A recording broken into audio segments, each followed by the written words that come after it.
Today's guest is Kelly Callahan, host of the podcast 1M, a homeopath's podcast, and lecturer at AHE.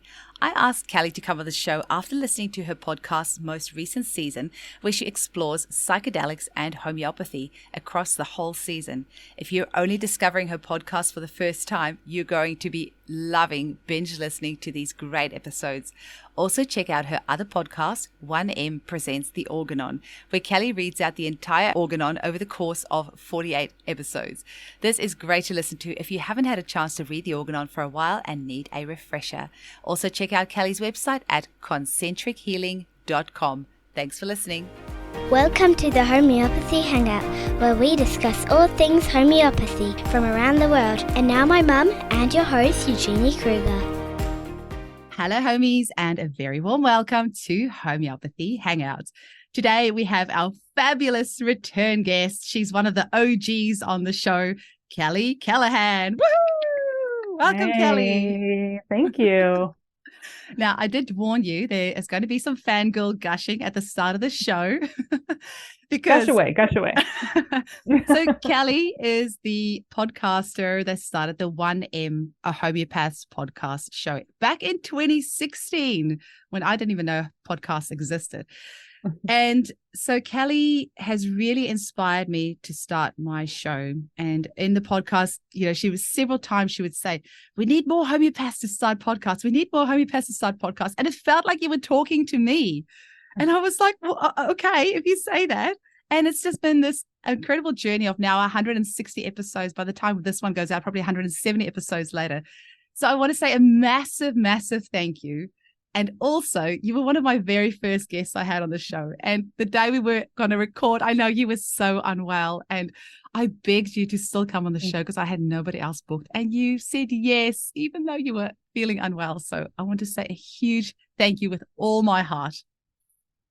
Well, you're welcome. And I'm just so thrilled with what you've done. It's really incredible. You've had incredible success.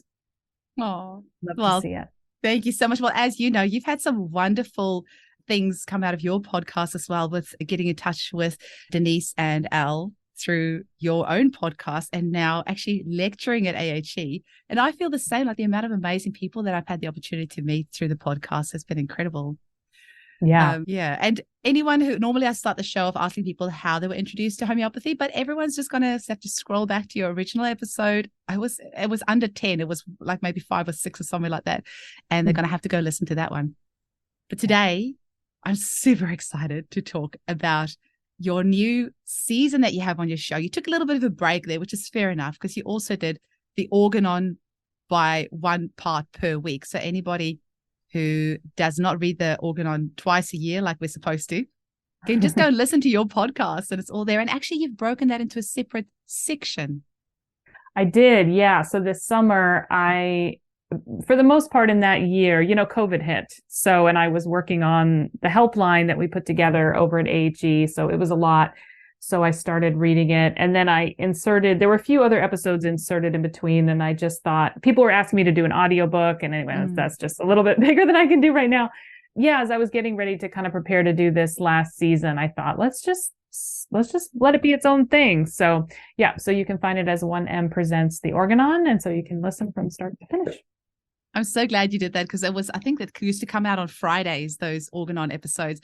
And so you did have to kind of find them in between the other ones. So it's really cool that you did that. Thank you. But the other day I was like, I should see if Kelly's done any more episodes. And I went on to Apple and Spotify, and I'm like, wait, what? And I must have caught it pretty soon after you launched this new season. And it is on psychedelics and homeopathy. Yeah. So why, how did you go down that rabbit hole? Tell us about that. Yeah. So I took a pause because I needed a break. And as you know, like doing interviews, the interviews are amazing, but you get to meet tons of people. But one of the things that really inspired me to do the podcast was because I really do like to stitch things together and find connections between different materia medica and repertory and philosophy and history. And those kinds of episodes took a lot of time. And I gradually transitioned over into interviews, which were just a little bit more focused. And I was just at a point where I wanted to recreate some of the original thematic things that I had done, but I needed some time off to get ready to do that. And so then your podcast came out and several other podcasts came out, and I thought, this is so great. We're really populating the landscape. And I just wanted something different. And I love TV. I'm going to say it. I'm a TV watcher because I'm in love with stories. I love stories. And there really is so much good TV out right now.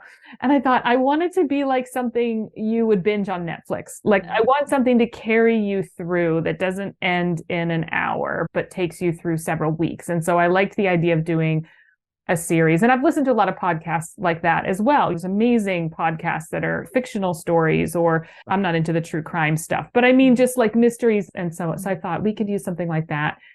So I kind of got that format in my mind, and it brought back that idea of having a theme and being able to pull from several different areas of homeopathy to pull it together.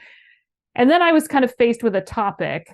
And I had a bunch of them rolling around. I mean, we never are short for topics and things that are interesting in homeopathy, but I went to the JAHC conference last year, and I found myself sitting next to a former student who's now graduated in homeopath. And he ended up telling me about his 28-day journey to Peru to do ayahuasca. And I was just really blown away. I mean, we just hung out. I mostly listened to him for 2 hours telling me about his experience. And I was like, this is amazing. Like, I think as homeopaths, we get so, I don't know if entrenched is the word, but like, we're so devoted and so committed to homeopathy that sometimes we don't necessarily use a lot of other modalities or think about them, or everything gets compared to homeopathy. At least I should speak for myself. So I feel that way sometimes. And so I thought, yeah, I mean, I just thought like, this is really fascinating that somebody who's a homeopath, who's a practitioner, like made that commitment to go do that. Like there must be something there. And then simultaneously, one of my best friends who went back to get her psychology PhD later in life, started her practice and started getting interested in psychedelics. And she's somebody who never like had no tolerance for any kind of substances at all. She was not a pot smoker in college or high school. She was never done anything like that. But the Michael Pollan book, How to Change Your Mind, really spoke to her. And of course, in her field in psychology, it's really, it's become such an up and coming thing. So I've kind of watched her journey, and I thought that would be really interesting to kind of explore, are there any crossover threads between homeopathy and psychedelics? Because of course, the whole microdosing thing immediately gets our attention. But I wanted to take some time to kind of peel back some layers and see if there was anything else there. And what did you find? Well, I will say that I feel like I really did go through a journey, and I came out the other side with feeling differently about it than when I went in. I'll say that. So the things I thought I was going to spend a lot of time on were like looking at research, how psychedelics are getting so much attention in the research field, and why doesn't homeopathy get that kind of attention? And because the kind of similarities I thought I saw were that, well, psychedelics were maligned. I mean, they're drugs. They're on the Schedule 2 drug list, or whatever the list is. They're illegal. They have been illegal. And yet now they're being elevated as this really promising treatment. Well, homeopathy has also been through its kind of ups and downs in terms of how the public has viewed it. And it's like, okay, well, why, if psychedelics can come up from having a bad reputation, like maybe homeopathy can, and is it possible that we could get that kind of research? And so I thought about things like that, and I wondered about the microdosing, and I really wanted to explore the question, like, if people become open to psychedelics where previously they would not have thought about using them, would they then become open to homeopathy? Because here's something that is much more of an energetic experience, a spiritual experience in a lot of ways. I don't lead with homeopathy being a spiritual experience. I think a lot of people, depending on their case, may have that. But we know that it's more than just, we're not giving people a physical drug. Like, we know it's an energetic treatment. So I thought, well, this may bring people along to homeopathy who wouldn't think about it before. So those were some of the things that I went into it just having ideas about.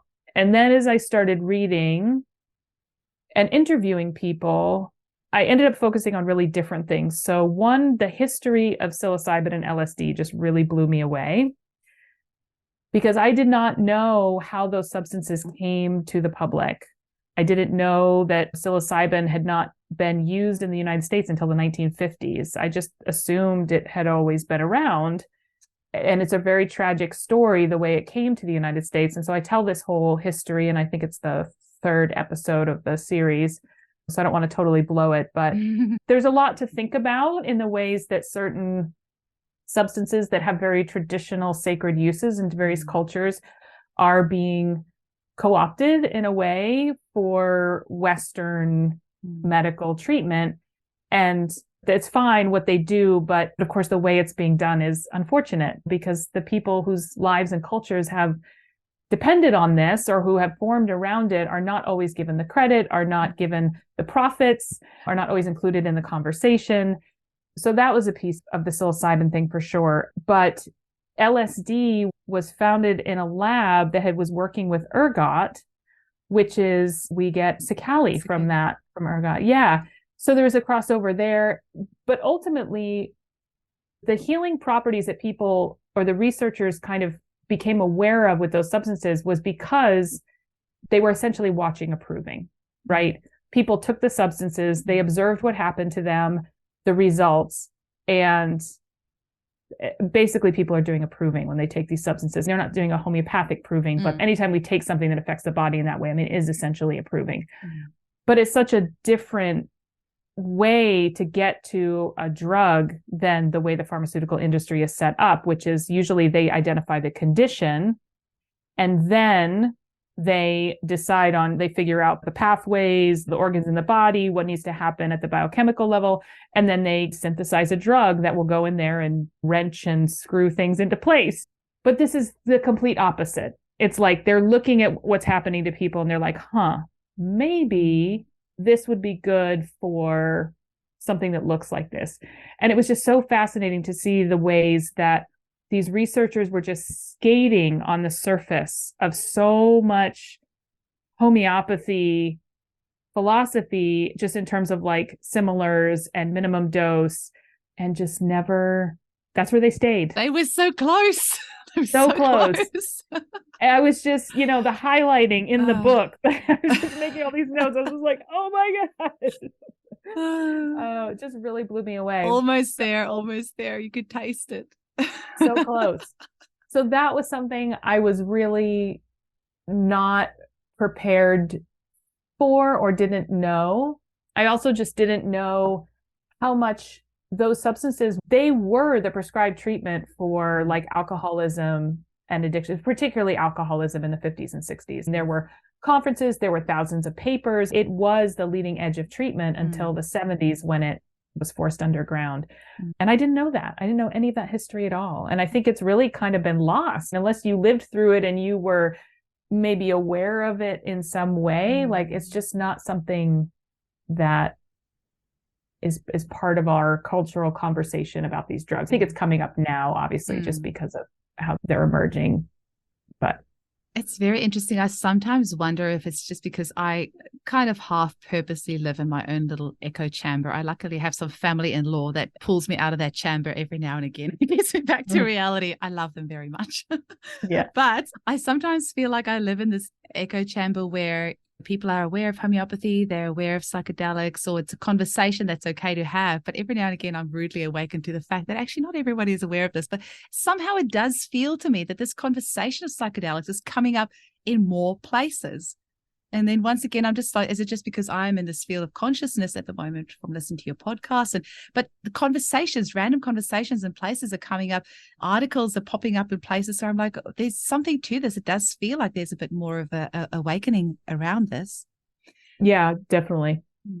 Something I found really interesting was your conversation with Nancy Herrick. And most of the homeopaths on the show will know that Nancy Herrick and Roger Morrison are husband and wife. And most of us have got the desktop guide to keynotes and confirmatory symptoms by Roger on our desktops. Yes, exactly. Yeah, I'm recording from home today. Mine's in the clinic. Otherwise, I'd pull mine up as well. But your conversation with Nancy was mind-blowing for me. Can you give our listeners a little bit of a tease? I like how you teased that bit about the psilocybin before, but tease us a little bit about Nancy and her background and why she ended up using microdosing of ketamine and some of the findings. Yeah. So that was another thing I was not expecting. One of the things I thought I was going to do was spend more time talking about the remedies we have from these substances, because we have ayahuasca, we have psilocybin, we have LSD. And so I thought I would spend a couple episodes getting into those provings. And so I contacted Nancy to talk to her because she's the one who did the ayahuasca proving, which is Banistericaceae cappii. That's the Latin name, and that's how it's listed in the Materia Medica. So when I contacted her, though, she's like, I guess we could talk about that, but I'd really rather talk about ketamine. And I was like, oh, really? Why? She said, well, because that's all I'm doing now. I've been prescribing ketamine to my clients, microdosing ketamine. I was like, oh, well, yes, I would like to talk to you about that then. And can we just give a bit of context to this? She has 40 years of homeopathic clinical experience behind her. Yep. She's done 2 books. I think it's Animal Minds, Human Voices, and Sacred Plants, Human Voices, with remedies that are very widely used. She reproved mandragora. She did ayahuasca. She did anhelonium. She did lac-equinum. I think she did lac-delphinum, remedies that have really become part of the Materia Medica in a fairly well-established way. So yeah, so that was a really, really interesting conversation. And she told the whole story about, she had one particular client who was struggling with insomnia and was not responding to all of the homeopathy she was trying with her, to the point where it was getting quite dangerous for the individual. And so she called up she worked with a compounding pharmacist. I don't know in what other capacity, but she just asked this guy, do you have any ideas? And so the pharmacist was the one who gave her the idea, like, why don't you try ketamine? Now she's in California. So any of your listeners who are in California, where you and I might be like, wow, there's so many articles and stuff popping up about psychedelics. Well, in certain areas of California, like, this is like old news. This is such old news. So I think obviously she's in a different area. But yeah, she said it was just with the first dose that she gave the woman, she slept. And it just was a real big about face for her. And then subsequently, she's used it with a lot of clients. And it's at the point now where it's mostly what she's giving. Pretty fascinating. Like 40 years of experience working as a homeopath, but huge credit to her for being open-minded enough to not just wipe that information under the carpet, but actually to explore that with an open mind and say, okay, is this something that I should use for my client? And isn't that as healers that we should always have at the forefront, staying open-minded enough to explore other avenues of helping our clients, even if it goes against what we personally believe is the right thing, and really continue searching until we find something to help this person. Yeah. So huge credit to her. Yeah, it's true. And that's kind of like ultimately where I landed with a lot of this. My intention of exploring this was not to come to any conclusive opinions at all. It was like, okay, this is clearly going to be an option that my clients are going to have. They already have the option of using ketamine. I mean, ketamine has been available clinically for a while, but psilocybin and MDMA are going to be probably approved by the FDA within the next year, MDMA first. And so what am I going to say when my client comes to me and says, I appreciate what we're doing, but I still feel like these things haven't worked for me. And somebody was telling me about psilocybin, or somebody was telling me about ketamine. What do you think I should do? And I don't want to be the ignorant clinician who's like, oh, I don't know, it's not homeopathy, so you shouldn't do it. Or those are drugs, or not be aware of the potential. I just want to be able to have a conversation with them so I can alert them to, like, what are the benefits going to be? What is their expectation? Because one thing I think is very true is that there's a lot of promise right now about these, and we don't really have the experience. There's a lot of research, but it's recent research. Like, we don't have long-term clinical data. Homeopathy is sitting on 200 plus years of clinical evidence. And that's a lot, you know? And so while I 100% will support my clients in following what they feel like is the next step for them in their journey, I want to be able to have a conversation with them about the pros and cons of such a thing. And what are some of the risks? What are some of the benefits? How to find reputable providers, how to find integration, because these are really, there's microdosing, but then there's Some of the stuff that's done in clinics is you're journeying, you're taking a substance and you're going to be on the couch for 4 to 5 hours and probably have a pretty intense experience. What kind of integration are you planning for afterwards? Yeah, exactly. So things like that, which are not things I would have thought about or known before I spent all this time reading about it. Yeah. Well, what I found really interesting as well is that Nancy, or maybe it was you that mentioned that ketamine has been around for longer than 50 years. So the patent is actually expired. So I personally quite like that part because I feel that there's less vested interest in it, like financial interest in it, because it can't be patented anymore. It's been around for 50 years. So maybe there's going to be a little bit more unbiased research that does come out because of it, because there's not trillions of dollars behind making sure that this is coming out looking good. I don't know. But the other thing that I found really interesting is I don't know if you've heard of Pete Evans. He's an Australian celebrity, incredible man that is constantly getting knocked down in the mainstream media over here because he speaks about the importance of sunshine, getting your vitamin D. He speaks out against the V word, which we'll just use code. And he speaks out against, sunscreen and all the chemicals that they have. He was actually a celebrity chef, and he was one of the judges on the top-rated mainstream show, MasterChef, here in Australia. And he had that fall from grace because he had the audacity to say that sunshine is good for your health, and now is made out in the media to be this cuckoo person. But he has got his own network called Evolve Network TV, and it's a subscription service. It's $10 a month, and I'm a subscriber as well. And in there, he did this incredibly interesting episode where he actually went to go and visit a psychologist who can prescribe microdosing of ketamine. And he was laying there on the couch. He filmed it all live of him taking this microdose of ketamine and the whole experience that he was going through. And I found that absolutely fascinating, to the point where I ended up trying to research this as well for a client of mine with chronic pain, and nothing seems to help. I've been to several different practitioners, tried all modalities on the planet, and I was like, well, maybe it's just a matter of kind of like retraining those neural pathways and with this new information. And so I emailed a doctor here in Australia asking if they can administer microdosing of ketamine.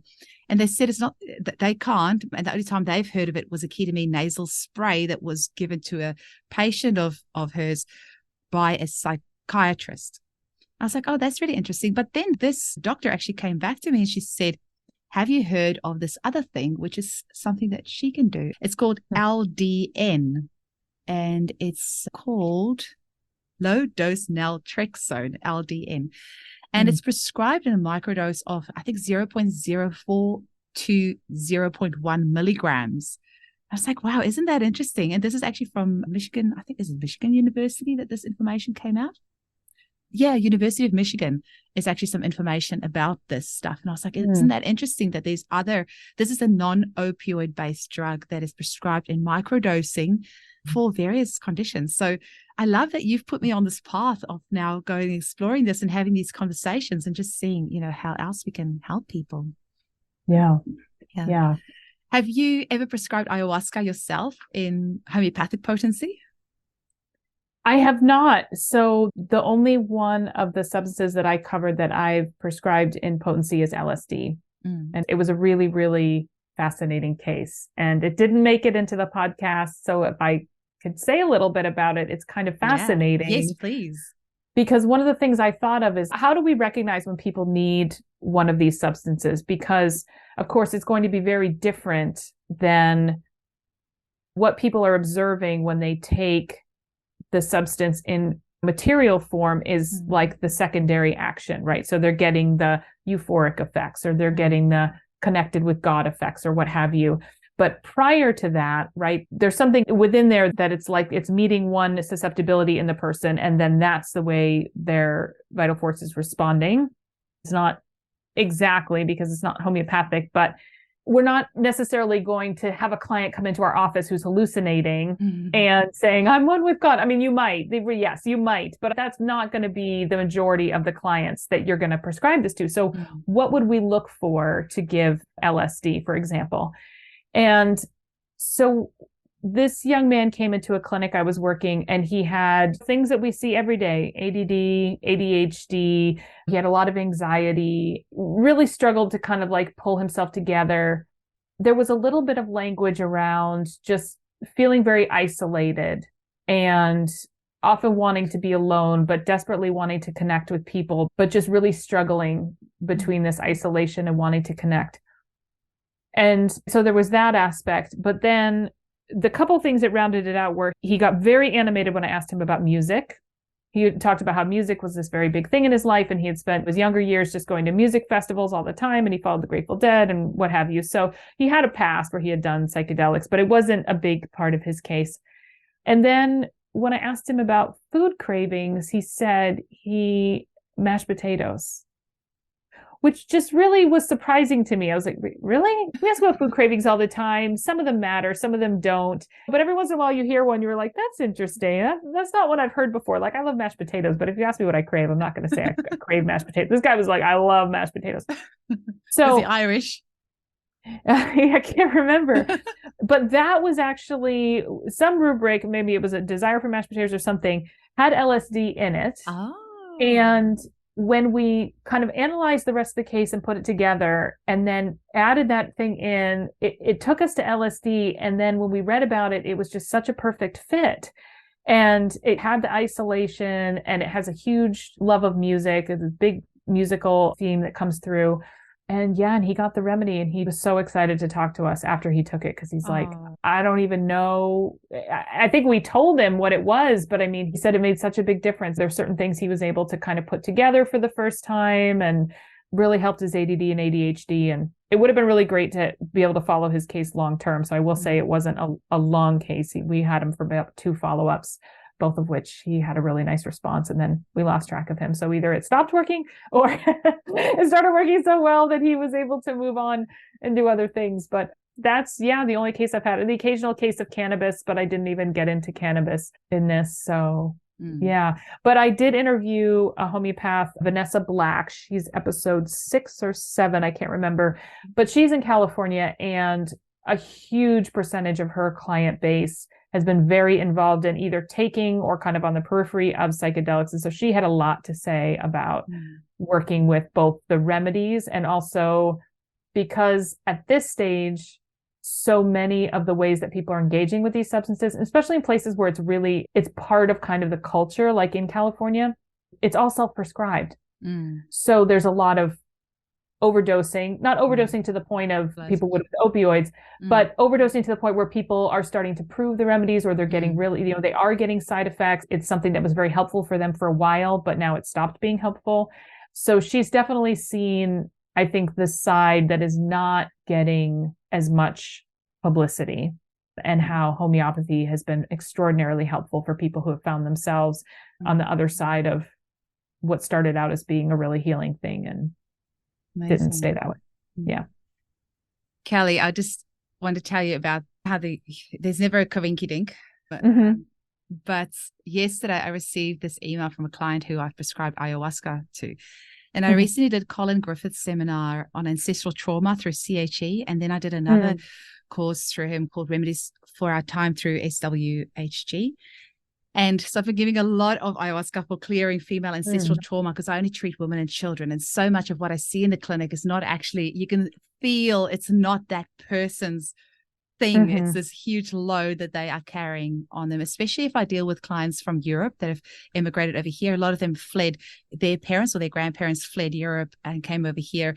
And these children have got these imprints and all this heaviness and all this trauma, and you hear the stories of the stuff that they've gone through, and you just think, why have we ever complained about COVID? That's nothing. What we went through with COVID is nothing compared to the sheer trauma and anguish that these people experience. But Colin Griffiths uses the syphilinum thymus gland and then ayahuasca in a 10M potency, and I've had some amazing results with it. But this email came through yesterday. I just have to read it out to you. Oh my goodness, loved it. As soon as it touched my lips, full on head to toe wave of tingling over my body and the uncontrollable urge to cry. And I mean, a big dump of tears. It was incredible, like a big wave had been lifted. I went and laid down for 5 minutes to let it sit. And it was just this big sadness that came over me and went. I said, to those before me, Mum, Nana, whoever you are, I'm sorry for all that you went through, but now it ends and it's no longer for me to carry. Pretty amazing, hey? And she said she had this every time for the 3 days that I told her to take this remedy. So, I mean, it just kind of ties in with what you've been speaking about. It is that tricky thing because it's the microdosing is now kind of being touted, I guess, as this new great thing. And like you said, only time is really going to tell us if it truly is or not. But homeopathy has been here all the time. And we have that to create some pretty profound experiences as well. So, yeah, that's really interesting. Well, I don't want to give it away, but the ayahuasca episode was particularly kind of mind-blowing for me when I learned about how they prepare the ayahuasca. So I'll just leave it at that because I think people should go listen to it. But yeah, so I think in a lot of ways, like giving it homeopathically it's not the same as going and doing a journey, which I think with ayahuasca, I think that aspect of it, taking it in a traditional setting with people for whom it's their culture and they've been trained to do it, is really important because of what it is. There is a lot of microdosing of ayahuasca, and I think it does take it out of that context and it strips it of some of the context of the plant, which is really important. I don't think like something like LSD, like doesn't matter. It was born in a lab, like take it any way you want. But some of these substances that just have really important cultural roots, you can't really separate them from that. I think that needs to be honored. But there's something about the way that ayahuasca is made and the way that we make remedies that there's a resonance there. So people should listen to that. And definitely. Yeah. I really loved how in the episodes you made that clear. And I completely agree with you, because if we're taking the ayahuasca, the actual substance, out of context of the original, the traditional custodians of this plant, it is almost that pharmaceutical model of taking a plant and then just taking the phytoactive ingredient out of that. You're almost doing the same thing. So you're not getting the holistic experience alongside that. So I love that you honored that in your show as well. I think it's really important for people to have that distinction. Are there any other final messages that you want to leave us with to kind of round up this experience that you've gone through, this journey that you've gone through? Yeah, I mean, I think just like you kind of said it earlier, like just having an open mind, regardless of like where you find yourself landing in any of this, like notice what comes up for you. What are your assumptions about people who use these things or don't use these things, or what you think they're possible, for or not possible for, and be willing to learn about it. And it doesn't mean take it, but I think they're not going to go away. I think we really are in the precipice of seeing this just a lot more. And that's going to open up opportunities. I think opportunities for people, to also consider homeopathy, get homeopathy conjointly, that some of our clients are going to choose to try this. And so how are we going to manage that? And so, yeah, I think just be open and learn about it. And that's what I would say. Yeah. Well, I am really excited for the people who are going to listen to this episode and get to binge listen to your episodes, because I unfortunately found it early on. I had to wait to listen to each episode. It's so much better when you find like a whole season and you get to binge watch it. So anyone finding this season, the 1M a Homeopaths podcast, this season now, can just go and binge listen to this. Hopefully you've got a nice long road trip coming up, or just go hide away from the kids so they don't disturb you. Or have your headphone in one ear and just go, yes, sweetie, yes, sweetie. Yeah. But yeah, and then you have made another nice big job for yourself by hinting that the next season is going to be about Psilology. You really like to make life hard for yourself, don't you? Well, I like to think that hopefully I'm going to maybe make life easier for people, because it doesn't matter where you are in a homeopathy setting. The potency is almost always the first question people ask. You tell a case, well, what potency did you give? What potency did you give? So it's something that it's very top of mind for people. It's also the most controversial part, right? So it's not. Oh, completely. I mean, remember, like I'm always making this for people who have some familiarity with homeopathy, right? Like it's not a beginner's podcast. So I think the pieces that I really want to bring in are what came to me, actually, I didn't learn this initially. It's been something that I learned once I was in practice, but the difference between fourth edition, fifth edition, and sixth edition prescribing, the Hahnemann's journey from the single dose to the LMs. And I've had such an incredible expansion in my own practice using LMs and just using potency in ways that I was never exposed to early on. So I really want to explore that and help bring the history and the philosophy out in such a way so that people are more familiar with the journey Hahnemann went through with posology. So I think it's going to be really fun and interesting. I've ordered like almost every book on posology there is to just kind of see what's out there.